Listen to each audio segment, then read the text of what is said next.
नमस्कार मित्रों, 19 जुलाई 2024 को ग्रहों में राजकुमार बुध राशि परिवर्तन करने वाले हैं और वो कर्क राशि से निकलकर सूर्य की राशि सिंह में प्रवेश करेंगे।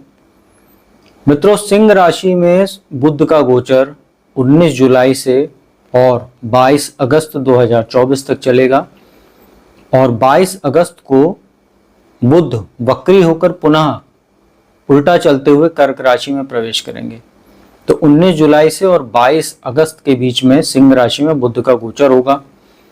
31 जुलाई 2024 को बुध के मित्र शुक्र वो भी राशि परिवर्तन करके सिंह राशि में आ जाएंगे। तो बुध और शुक्र की युति होगी एक बार पुनः और लक्ष्मी नारायण राजयोग का निर्माण होगा। वहीं 16 अगस्त 2024 को सूर्य भी अपनी स्वराशि सिंह में प्रवेश करेंगे। तो 16 अगस्त से और 22 अगस्त तक सूर्य, बुध और शुक्र साथ रहेंगे। तो यह एक सामान्य जानकारी आपको गोचर से संबंधित मैंने दी। आज इस वीडियो में आपको सभी 12 राशियों पर बुध के इस राशि परिवर्तन का क्या प्रभाव पड़ेगा, राशियों के क्रमानुसार उसकी जानकारी दूंगा। साथ में अंत में उपाय भी बताऊंगा वीडियो के, तो कृपया वीडियो को अंत तक देखिएगा। मित्रों, बुध जो होते हैं वो बुद्धि के कारक ग्रह हैं। ज्योतिष, consultancy, advisory, management, banking, finance, share market, इन सब चीज़ों के वो कारक ग्रह होते हैं। लेखन संबंधी कार्य, वाणी संबंधित कार्य, गायन जो होता है, सिंगिंग का क्षेत्र, ये सब बुध के अंतर्गत आते हैं। बुध हमारे शरीर में वाणी के साथ साथ त्वचा के भी कारक ग्रह होते हैं। मित्रों, चलिए सबसे पहले बात करते हैं मेष राशि की। मेष राशि के लिए जो गोचर होने वाला है काफी अच्छा कह सकते हैं। पंचम भाव में गोचर होगा आपके लिए। बुध जो होते हैं वो तीसरे और छठे भाव के स्वामी होते हैं और पंचम भाव में गोचर होगा। देखिए, छठे भाव के स्वामी होकर पंचम भाव में है तो कहीं ना कहीं थोड़ा बहुत अपने संतान के स्वास्थ्य का ध्यान रखिएगा और उसके साथ संबंधों का ध्यान रखिएगा। हालांकि सिंह राशि में बुध जो होते हैं वो काफी मजबूत होते हैं। उसका एक कारण है कि इससे जो अगली राशि होती है कन्या राशि, वो उनकी स्वयं की राशि, साथ ही उसमें उच्च का फल भी देते हैं। तो अब वो कन्या राशि की तरफ जाने वाले, माफ कीजिएगा, वो वक्री होंगे 22 अगस्त को। परंतु अभी जो मैं जिस संदर्भ में बता रहा हूँ वो सिंह राशि के संदर्भ में है, माफी चाहूंगा। तो यहाँ पर आप अपने संतान के स्वास्थ्य का ध्यान रखिएगा, उसके साथ संबंधों का ध्यान रखिएगा।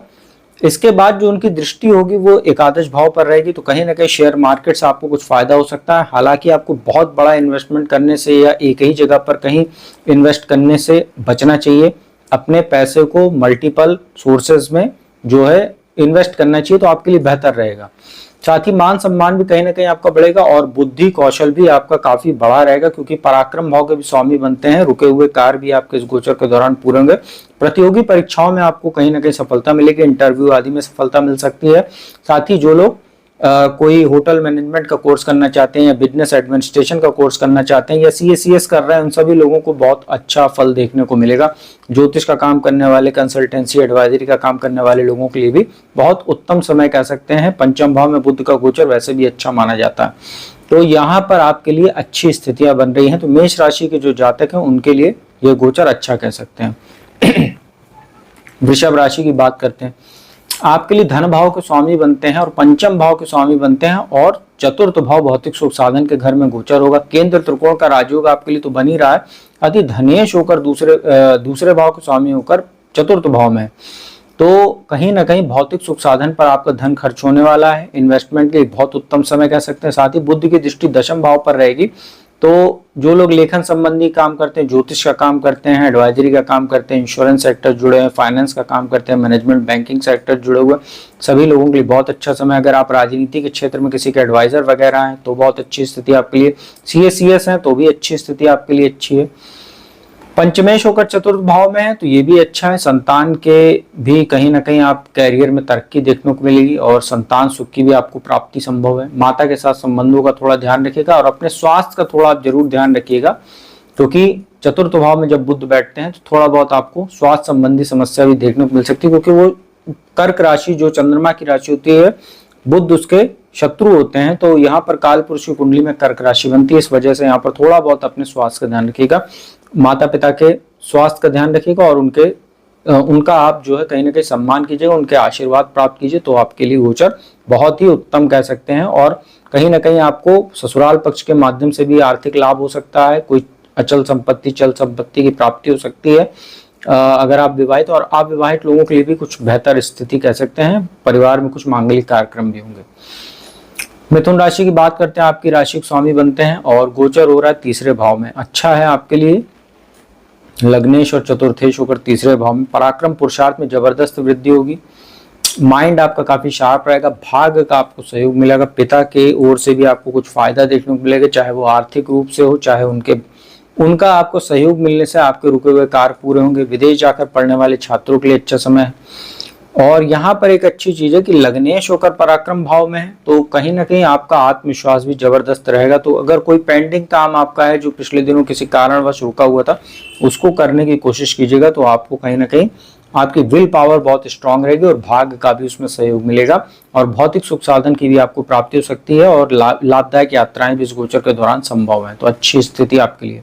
कर्क राशि की बात करते हैं। कर्क राशि के लिए गोचर देखिए, बुध कोई आपके लिए कारक नहीं होते हैं, द्वादश भाव साथ ही तीसरे भाव के स्वामी होकर धन भाव में आ रहे हैं, धन भाव में बैठे हैं, वाणी के कारक होकर वाणी के भाव में है। अच्छी स्थिति आपके लिए कह सकते हैं। वाणी संबंधित काम करने वाले लोगों के लिए अच्छा, परंतु ओवर स्मार्टनेस और ओवर कॉन्फिडेंस से बचेगा, क्योंकि द्वादश के स्वामी होकर दूसरे भाव में, साथ ही शनि की ढैया भी आपके ऊपर चल रही, इसका आप ध्यान रखिएगा।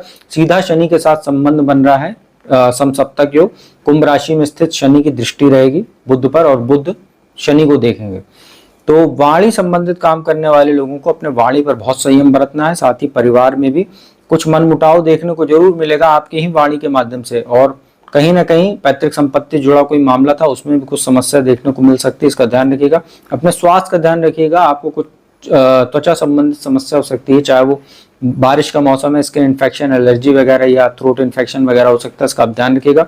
गोचर आपके लिए कोई बहुत अच्छा नहीं कह सकते, मिक्स रिजल्ट आपको मिलेगा। अभी अंत में उपाय बताऊंगा तो उसको कीजिएगा आप। सिंह राशि की बात करते हैं, आपके लिए बुध काफी अच्छी स्थिति होती है आपके लिए। तो धन भाव, दूसरा भाव, साथ ही लाभ भाव के स्वामी होते हैं, और आपकी ही राशि में गोचर हो रहा है। लाभेश धनेश होकर लग्न में, तो कहीं ना कहीं आपको तो धन की प्रचुर मात्रा में प्राप्ति होगी, रुके हुए धन आपको प्राप्त हो सकते हैं। साथ ही मान सम्मान आपका बढ़ेगा, ड्रेसिंग सेंस अच्छा रहेगा, लग्जरी आइटम की आप खरीद करेंगे, और कहीं ना कहीं आपका मन बहुत प्रसन्न रहेगा। थोड़ा सा गंभीर विषयों पर डिसीजन लेते समय थोड़ा सा ये समस्या बुध जरूर दे सकता है, परंतु कहीं ना कहीं ये आपके मन जरूर आपके प्रसन्न रखेगा। वैवाहिक जीवन भी आपका थोड़ा बहुत बेहतर ही रहेगा। शनि हालांकि सप्तम भाव में बैठे हुए हैं, थोड़ा बहुत समस्या जरूर रहेगी, परंतु व्यापार में आपको विशेष लाभ देखने को मिलेगा। मान सम्मान तो आपका जबरदस्त बढ़ेगा, क्योंकि लाभेश होकर लग्न में है और धनेश होकर जो लग्न में है, तो धन की प्राप्ति आपको पूरे गोचर के दौरान देखने को मिलेगी। तो आप इस ओर से आप चिंता मुक्त हो सकते हैं। कन्या राशि की बात करते हैं। कन्या राशि के स्वामी बनते हैं लग्नेश दशमेश होकर द्वादश भाव में गोचर हो रहा है। लग्नेश का द्वादश भाव में जाना स्वास्थ्य संबंधी समस्या दिखा रहा है, चिंता बढ़ाने वाला ये गोचर है, क्योंकि द्वादश में वैसे भी बुध कमजोर होते हैं। हालांकि विदेश यात्रा करने के लिए, विदेश में जाकर काम करने के लिए, विदेश में पढ़ाई के लिए अच्छा है। शत्रु आपको कुछ परेशान कर सकते हो, क्योंकि छठे भाव पे दृष्टि रहेगी। स्वास्थ्य संबंधी समस्या, स्किन इन्फेक्शन वगैरह हो सकता है, थ्रोट इन्फेक्शन वगैरह हो सकता है। बारिश का मौसम है, तो बाहरी खान पान से आपको बचना चाहिए, घर का ही खाना खाएं तो अच्छा है। मामा ननिहाल पक्ष से भी कुछ संबंधों में खटास आ सकती है, इसका ध्यान रखिएगा। खर्च में बढ़ोतरी होगी, और कहीं ना कहीं द्वादश में दशमेश होकर है, तो कार्यस्थल पर भी कुछ समस्या आपको देखने को मिलेगी। उच्च अधिकारियों से कुछ मनमुटाव, या जो सहयोगी वगैरह होते हैं, कलीग्स वगैरह, उनके साथ कुछ मनमुटाव हो सकते हैं। इन सब चीज़ों को आपको ध्यान रखते हुए इस गोचर के दौरान चलना है, तो बेहतर स्थिति आपके लिए बनेगी, अन्यथा ये कुछ समस्या आपको देगा। तुला राशि की बात करते हैं। तुला राशि के लिए गोचर अच्छा है, और आपके लिए भाग्य स्थान के स्वामी बनते हैं। द्वादश के स्वामी होकर लाभ भाव में गोचर हो रहा है, तो लाभ भाव में बुध बैठे हैं, अच्छा है यहाँ पर, और पंचम भाव पर दृष्टि है। बुद्धि आपकी काफी शार्प रहेगी, आप अच्छे अच्छे डिसीजन ले सकते हैं। Management, banking, finance sector, insurance sector, share market में आपको फायदा हो सकता है। इन्वेस्टमेंट के लिए अच्छा समय है। खर्चा आपका जबरदस्त बढ़ेगा, परंतु अच्छी बात इसमें यह है कि आपके पास धन भी उसी मात्रा में आता रहेगा। विदेश जाकर पढ़ने वाले छात्रों के लिए अच्छा समय है, एडमिशन के लिए अच्छा समय है। साथ ही अगर आप व्यापार करते हैं विदेशों से, उनको भी फायदा हो सकता है। विदेश में जाकर कोई भी काम करना चाह रहे हैं उसके लिए बेहतर समय ये कह सकते हैं। ओवरऑल गोचर आपका अच्छा है। भाग्येश होकर लाभ भाव में है, भाग्य और लाभ का संबंध बहुत अच्छा है। भाग्य उन्नति कारक समय कह सकते हैं आपके लिए, तुला राशि वालों के लिए। वृश्चिक राशि की बात करते हैं, आपके लिए बुध जो होते हैं वो अष्टम भाव के स्वामी होते हैं और लाभ भाव के स्वामी होते हैं, वो दशम भाव में आ रहे हैं। दशम भाव में बुध का गोचर अच्छा माना जाता है। जो लोग CS की तैयारी कर रहे हैं उनके लिए अच्छा इंटरव्यू आदि में सफलता मिल सकती है, एग्जाम वगैरह क्लियर हो सकता है। जो लोग नौकरी की तलाश में हैं उनको फायदा हो सकता है। ज्योतिष का काम करते हैं, कंसल्टेंसी काम करते हैं, रियल एस्टेट से जुड़ा हुआ कोई काम करते हैं, ब्रोकरेज आदि का, सभी के लिए अच्छा समय है। साथ ही भौतिक सुख साधन में वृद्धि। हालांकि अष्टमेश होकर दशम भाव में कार्यस्थल पर कुछ समस्या हो सकती है, थोड़ा बहुत कार्यभार बढ़ने की वजह से या मनचाहा माफ कीजिएगा अनचाहा स्थानांतरण वगैरह होने से कुछ समस्या आ सकती है, परंतु ओवरऑल गोचर आपके लिए अच्छा है, बहुत ज्यादा समस्या भी नहीं देगा, क्योंकि लाभेश होकर दशम भाव में जो समस्या आएगी उसमें वो आपके लिए फ्यूचर के लिए कुछ फायदेमंद ही साबित हो सकती है। तो ठीक है, गोचर आपके लिए बहुत ज्यादा अच्छा भी नहीं ना बहुत खराब।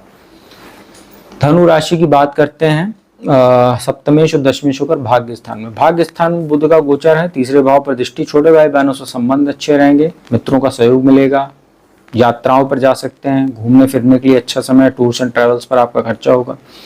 पिता के साथ संबंध अच्छे रहेंगे और कहीं ना कहीं अगर आप धार्मिक यात्राएं करें तो और भी अच्छा रहेगा आपके लिए।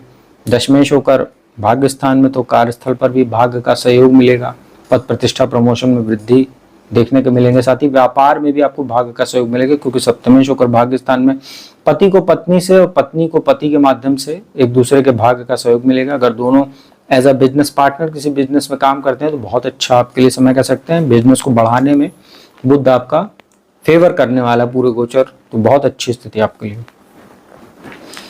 उसके बाद बात करते हैं मकर राशि की।